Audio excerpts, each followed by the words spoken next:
Hi everyone, welcome to Jay's home tales. ಎಲ್ಲ ಹೇಗಿದ್ದೀರಾ?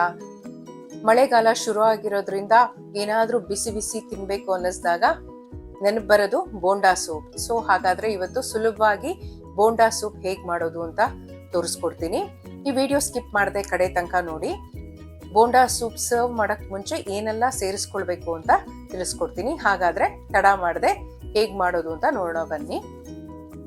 ಇಲ್ಲಿ ನಾನು 1 ಕಪ್ ಅಷ್ಟು ಉದ್ದಿನ ಬೇಳೆ ಹಾಗೂ 1/4 ಕಪ್ ಅಷ್ಟು ಅವಲಕ್ಕಿನ ಸುಮಾರು 4-5 ಸಾರಿ ಚೆನ್ನಾಗಿ ತೊಳೆದು 4 ಗಂಟೆಗಳ ಕಾಲ ನೆನೆಸಿಟ್ಕೊಳ್ತಾ ಇದ್ದೀನಿ. ನಂತರ ಈ ರೀತಿ ನುಣ್ಣಗೆ ರುಬ್ಕೊಳ್ಬೇಕಾಗತ್ತೆ.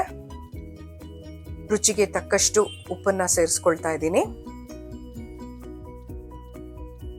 ಹಾಗೂ ಸಣ್ಣಕ್ಕೆ ಹೆಚ್ಚಿಟ್ಕೊಂಡಿರುವ ಕರಿಬೇವು, ಸಣ್ಣಕ್ಕೆ ಹೆಚ್ಚಿಟ್ಕೊಂಡಿರುವ ಹಸಿಮೆಣಸಿನಕಾಯಿ ನಿಮ್ಮ ಖಾರಕ್ಕೆ ಅನುಸಾರವಾಗಿ ಸೇರಿಸ್ಕೊಳ್ಬಹುದು.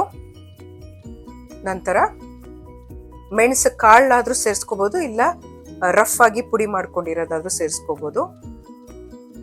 ಶುಂಠಿ ಪೇಸ್ಟ್ ಸುಮಾರು 1/2 ಚಮಚ, ಜೀರಿಗೆ ಸ್ವಲ್ಪ,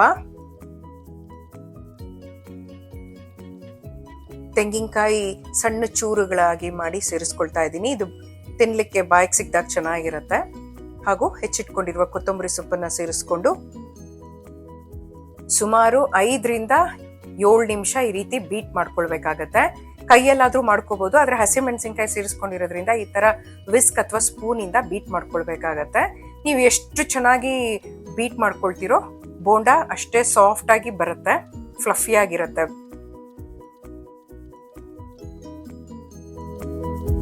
ಬ್ಯಾಟರ್ ಏನಾದ್ರೂ ತೆಳು ಅನ್ಸಿದ್ರೆ ಸ್ವಲ್ಪ ಅಕ್ಕಿ ಹಿಟ್ಟನ್ನ ಸೇರಿಸ್ಕೊಳ್ಬಹುದು. ಈಗ ಸೂಪ್ ಹೇಗ್ ಮಾಡೋದು ಅಂತ ನೋಡೋಣ. ಒಂದು ಪಾತ್ರೆಗೆ ಸುಮಾರು 3/4 ಕಪ್ ಅಷ್ಟು ತೊಳೆದಿಟ್ಕೊಂಡಿರುವ ಹೆಸರು ಬೇಳೆನ ಸೇರಿಸ್ಕೊಳ್ತಾ ಇದ್ದೀನಿ. ಒಂದು ಹೆಚ್ಚಿಟ್ಕೊಂಡಿರುವ ಟೊಮ್ಯಾಟೊ, 1/2 ಟೀ ಸ್ಪೂನ್ ಅಷ್ಟು ಅರಿಶಿನ, ಸುಮಾರು 4 ಹಸಿಮೆಣಸಿನಕಾಯಿ, 1 ಟೀ ಸ್ಪೂನ್ ಅಷ್ಟು ಎಣ್ಣೆ ಹಾಗೂ 1 ಕಡ್ಡಿ ಕರಿಬೇವು. ಇದು ಫ್ಲೇವರ್ ಚೆನ್ನಾಗಿರತ್ತೆ ಅಂತ ಹೀಗೆ ಕಡ್ಡಿ ಸಮೇತ ಸೇರಿಸ್ಕೊಳ್ತಾ ಇದ್ದೀನಿ. ನೀರನ್ನ ಸೇರಿಸ್ಕೊಂಡು ಮುಚ್ಚಳ ಮುಚ್ಚಿ ಸುಮಾರು 2ರಿಂದ 3 ನಿಮಿಷ ಪ್ರೆಷರ್ ಕುಕ್ ಮಾಡ್ಕೊಳ್ಬೇಕಾಗತ್ತೆ. ನಂತರ ಒಂದು ಪಾತ್ರೆಗೆ 1 ಟೇಬಲ್ ಸ್ಪೂನ್ ಅಷ್ಟು ಎಣ್ಣೆನ ಸೇರಿಸ್ಕೊಂಡು ಎಣ್ಣೆ ಕಾದ ನಂತರ ಸಾಸಿವೆನ ಸೇರಿಸ್ಕೊಳ್ತಾ ಇದ್ದೀನಿ.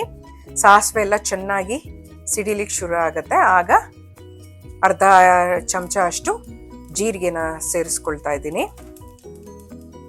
ನಂತರ ರುಚಿಗೆ ಸ್ವಲ್ಪ ಹಿಂಗನ್ನ ಸೇರಿಸ್ಕೊಳ್ಬೇಕು. ಕರಿಬೇವು ಹಾಗೂ ಬೆಂದಿರೋ ಹೆಸರು ಬೇಳೆನ ಸೇರಿಸ್ಕೊಂಡು ಚೆನ್ನಾಗಿ ತಿರುಗಿಸ್ಕೊಡ್ಬೇಕು.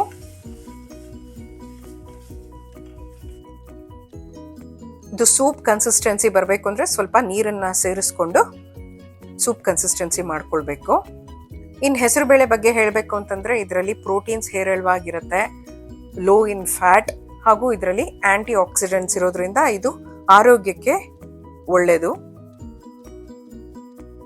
ನಂತರ ರುಚಿಗೆ ತಕ್ಕಷ್ಟು ಉಪ್ಪನ್ನ ಸೇರಿಸ್ಕೊಂಡು ಕಡೆಯಲ್ಲಿ ಕುದಿಯಲಿಕ್ಕೆ ಶುರು ಆದಾಗ 1/2 ಹೋಳು ನಿಂಬೆ ರಸನ ಸೇರಿಸ್ಕೊಳ್ತಾ ಇದ್ದೀನಿ.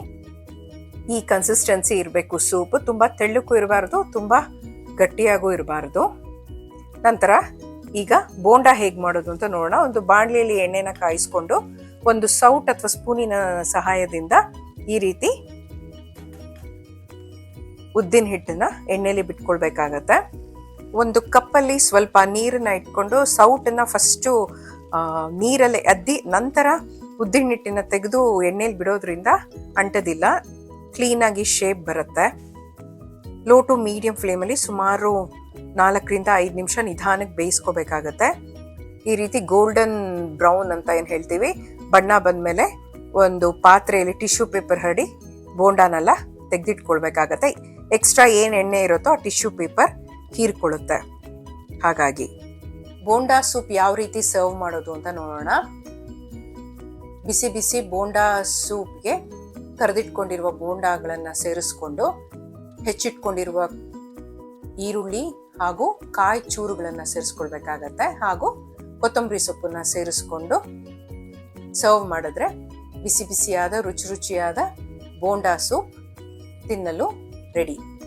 ನೀವು ಎಲ್ಲ ಟ್ರೈ ಮಾಡಿ ಹೇಗಿದೆ ಅಂತ ಖಂಡಿತ ತಿಳಿಸ್ತೀರಾ ಅಲ್ವಾ?